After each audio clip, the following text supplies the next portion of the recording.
আসসালামু আলাইকুম গাইজ, নিয়ে এসেছি আপনাদের জন্য আরও একটি রেসিপি, তিলের নাড়ু। তো প্রথমেই এখানে একটা কড়াইয়ের মধ্যে গুড় নিয়ে নিয়েছি। এটা গুড়টা আপনারা আপনাদের পরিমাণ মতো নিয়ে নেবেন, যে যেমন মিষ্টি পছন্দ করেন। তারপর গুড়টা ভালোভাবে জাল করে নেব কিছুক্ষণ। জাল করে নেওয়ার পরে তার মধ্যে দিয়ে দেব কুড়োনো নারকেল। এবার নারকেলটা দিয়েও আরও কিছুক্ষণ জাল করে নেব ভালোভাবে।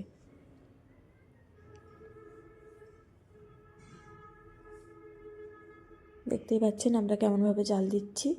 তারপর এখানে দিয়ে দেবো কুমড়ো বীজের শাঁস। কুমড়ো বীজের শাঁসটা দেওয়ার পরে আরও কিছুক্ষণ ভেজে নিয়ে তার মধ্যে দিয়ে দেব খোসা ছাড়ানো ভাজা তিল। তো আপনারা যাদের কাছে খোসাওয়ালা তিল আছে তারা একটা জায়গার মধ্যে তিলটা ভালোভাবে ভেজে নেবেন। ভেজে নিয়ে কোনো একটা জায়গায় রেখে হাত দিয়ে ঘষতে থাকবেন, দেখবেন তিলের খোসা এমনিই ছাড়িয়ে যাচ্ছে। তারপর তিলটা দিয়ে কিছুক্ষণ নেড়ে চেড়ে তার মধ্যে দিয়ে দেব ভেজে রাখা চালের আটা। চালের আটাটাও আপনারা ঠিক একইভাবে কোনো জায়গায় একটুখানি ভেজে নেবেন, তাহলেই হয়ে যাবে।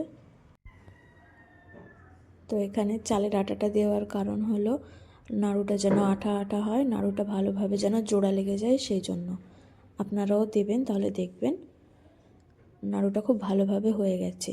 চালের আটা যদি না দিয়ে থাকেন তাহলে দেখবেন নাড়ু পাতলা পাতলা হবে, নাড়ু জোড়া লাগবে না, সেই জন্য চালের আটাটা দেবেন। তো এই যে আমাদের হয়ে গেছে তিল জাল করা। এবার আমরা নামিয়ে নেব, নামিয়ে নাড়ু করে নেব। তো হাতের মধ্যে একটু তেল বা ঘি নিয়ে নেবেন, তাহলে হাতে নাড়ু করার সময় নাড়ুর পাল্পটা লেগে যাবে না। তারপর এখানে ছোট ছোট করে ভালোভাবে গোল গোলভাবে নাড়ুগুলো করে নেব। দেখতেই পাচ্ছেন ঠিক কীভাবে করছি আমরা। তো এই